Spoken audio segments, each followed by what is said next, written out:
Maya pa oras ka balen.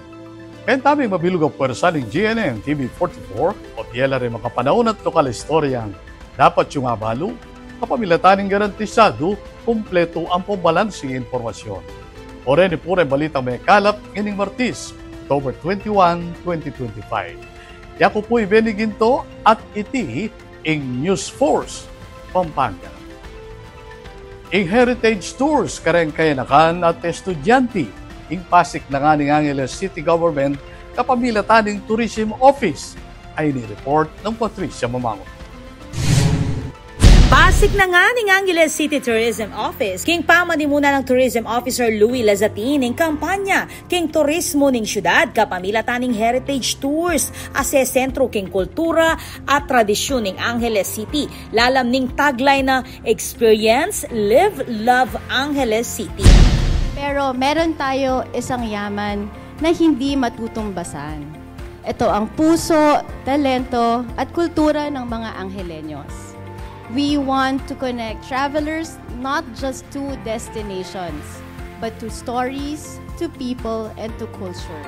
Kinggena pa na News at Use Media Forum ni Pampanga Press Club ketiking Park In by Radisson Clark. Dinina ng prioridad Lazatining kapag nasaning programa na mas apalalam ing pamagpaulaga dareng nemalen, partikular na rin kayanakan, king mabanding kasalesayan ng syudad. Agpang kang Lazatin, pakatutukan king heritage tours, reng college students, akukwang tourism courses. Bang mas abalupang lakwasing lokal kultura at apag maraguliti king karela lang programa at propesyon.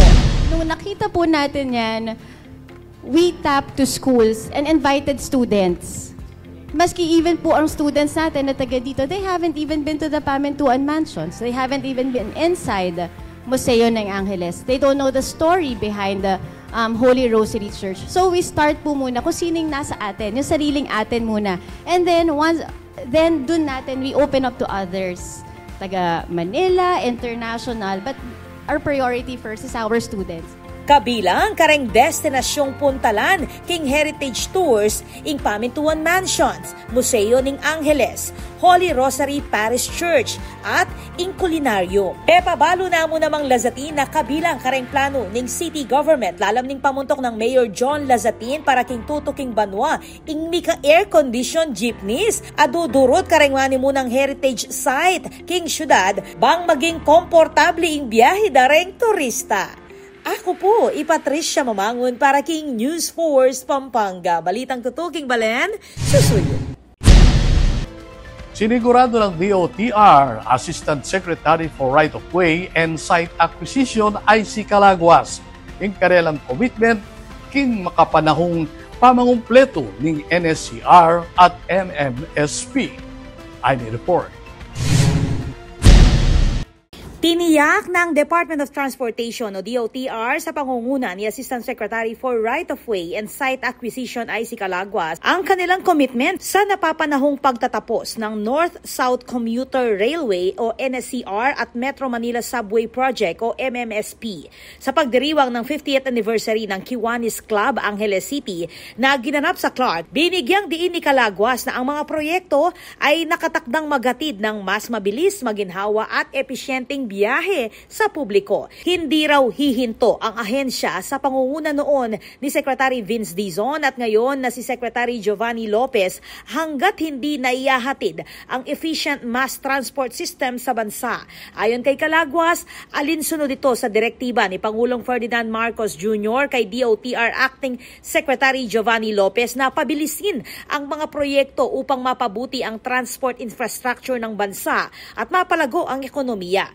Inaasahang maging operational ang NSCR North segment sa unang quarter ng 2028 habang matatapos naman ang South segment mula Solis hanggang Calamba pagsapit ng 2032. Target ding makumpleto ang MMSP sa parehong taon. Malugod namang tinanggap si Calaguas ng Kiwanis past President Roldan De Leon, incoming President Regina De Leon at Trustee Toto Gonzales. Pinuri rin ni Calaguas ang Kiwanis Club Angeles City sa kanilang 50 taong serbisyo sa komunidad at dedikasyon sa paglilingkod sa kapwa. Ako po, Patricia Mamangon para King News Force Pampanga. Balitang tutuking balen, susunod.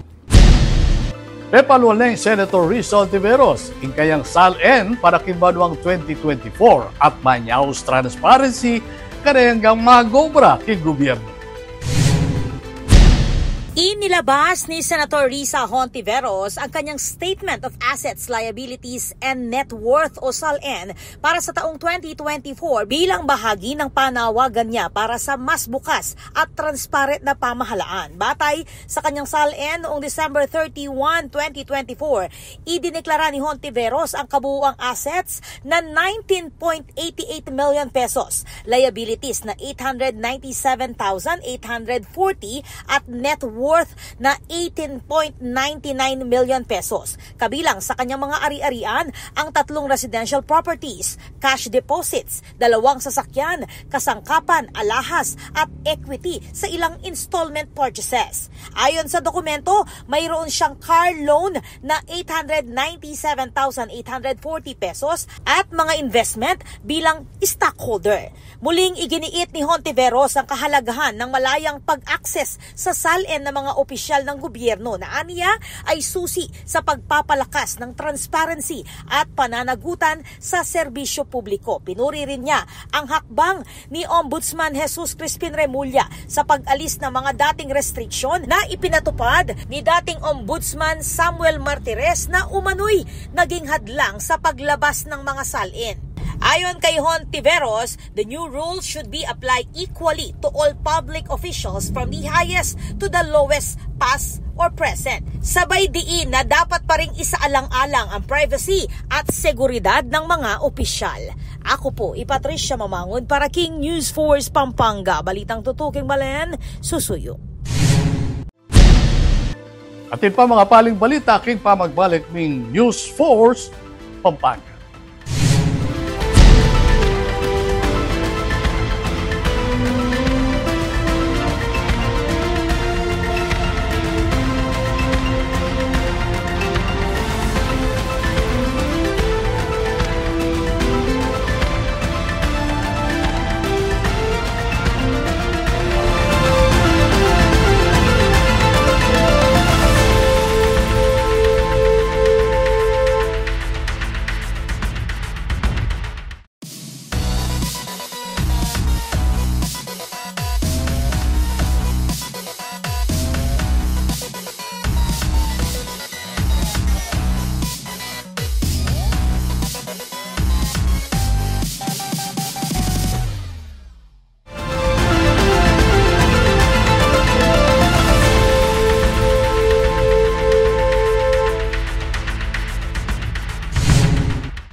Dini pa rin balitang dapat tamong tutukan. Marakala kaya nakanin bisang mayari king pamagaran, pero kapos ing kakaya ng pinansyal. Inya naman keti yaman tabi ing Alay Lakad Foundation king San Fernando, Pampanga, magsopan lareng akwaing paninap. King daratang November 27, alas 6 ning abak, pasibayo yang ganapan ning Alay Lakad 2025 Annual Walk for a Cause, amayari king Grandstand Sports Complex king syudad ning San Fernando. Kilob ning migit adwang dekada kapag nasaning banwa na aktibidad ing makalikom o makatipo na pondo para kareng out of school youth. Bang adi ng lareting pamikatago na isundo ing karelang pamagaral at akwa ing karelang panina. For this year po, in target tamong participant from across different sectors, 3,000 participants. For this year, in target tamo pong scholar at 100 scholars po. Then, burita mong sopan kening kaya katamong Alay Lakad Walk for a Cause. Target ning amanuang aktibidad ing makasawop makapag-aral kareng dinala na scholars ibat king San Fernando. Asahan niyang maging makule at masayaing parada nung nukarin mika espesyal agalal para king colorful delegation, biggest delegation at oldest delegation. Lalo na yung mga out of school youth, yung mga nahinto ng pag-aaral for 5 years or more. Yan po talaga yung mga target namin na tulungan. Kasi wala man silang kapasidad na mag-aral dahil napipigilan sila dahil sa financial na problema. One way of helping siguro is yung pabigyan sila ng financial assistance kahit na kahit nasa hindi ganun kalaki. Pero nagbibigay po tayo ng financial assistance, kaya nga po may mga scholars tayo. Ating apat na starting point in Walk for a Cause. Manyahos na rin grupo kanaing kabalen para king voluntaryong donasyon, malatiman o maragul, makasaw piti king takbang para king pamagmasabal, karaing kayanakan, akapus ing pinansyal a kapasidad. Lalam ning temang every step counts, every support matters. Balaw siyang kukulay ting alay lakad committee king publiko na makisan metong at maglakad para king arapan dareng kayanakang Fernandina. At katanda kayo po na kayong November 27, niyabe-abe tamo po, at kayong alas 5 na po ning abak. At lula po din kaya katamong converging points, metong po Dolores, metong Santo Niño, ang po pang metong po Del Pilar. Sabi-sabi tamo pong maglakad. Ako po, Patricia Mamangon para king News Force, Pampanga. Balitang totoo, king Balen, Susul. King selebrasyon ng World Polio Day, Pesinaya ng Zumba for a Cause, apeni muna ng Rotary Club of Balibago, apamuntukan ng Rhea Anicochetan. Ayon ang report. Todo hataw. Todo saya.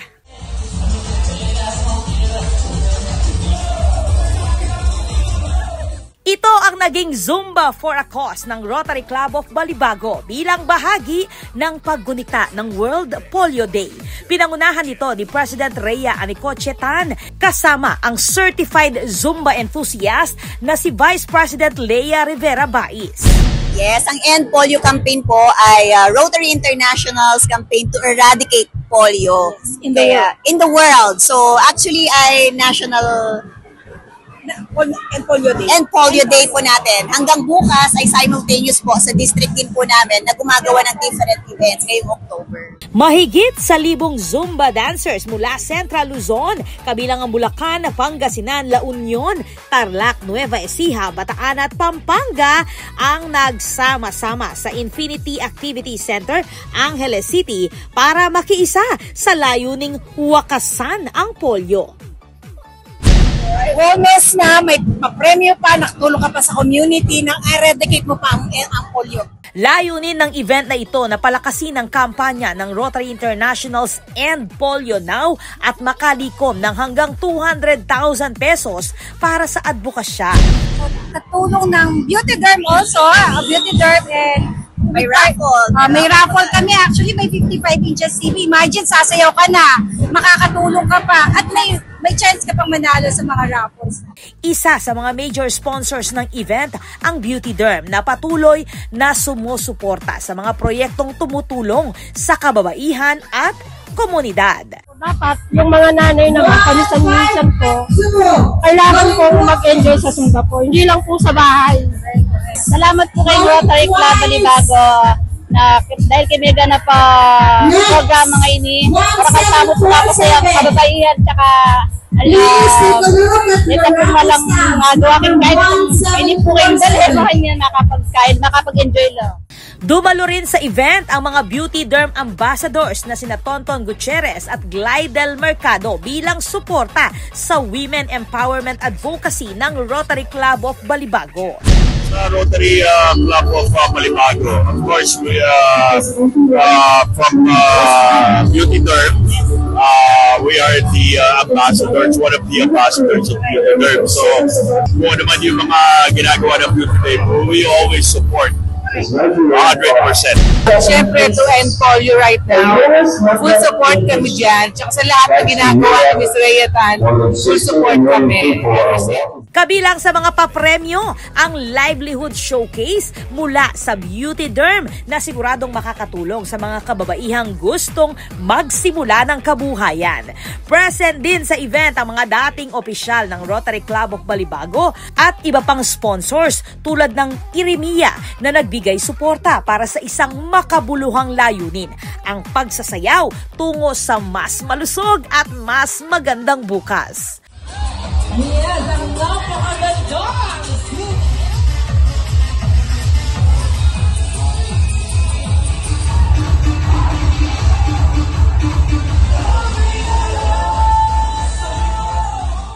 Ako po, Patricia Mamangon para King News Force Pampanga. Balitang tutuking Balen, susuyo.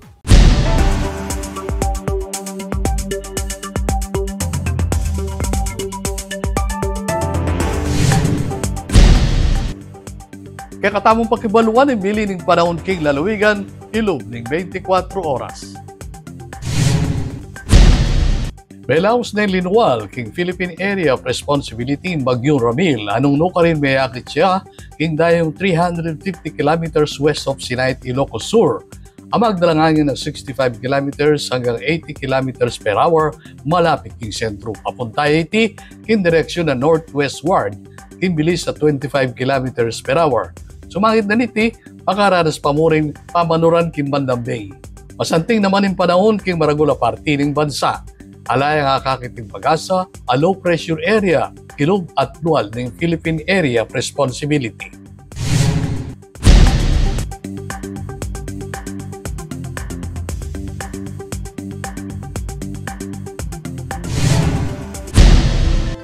Kabalen, maging party kaking pamagbalita ketiking News Force Pampanga.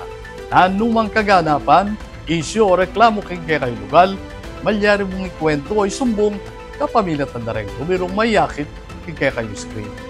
Malyari mo namang mag-post king kaya kaming Facebook account. Abe, nung metong yang maningning abatuin ng megi sagkan para apan tunderin magusing ginu, balo mong malyari mula namang ilapit ng tao kaya king kapamilataning aslag ng teman mo. Ipakit mo ka rin tao, ing kekang saya, ngenit 65 days na mo, bayuing Pasko.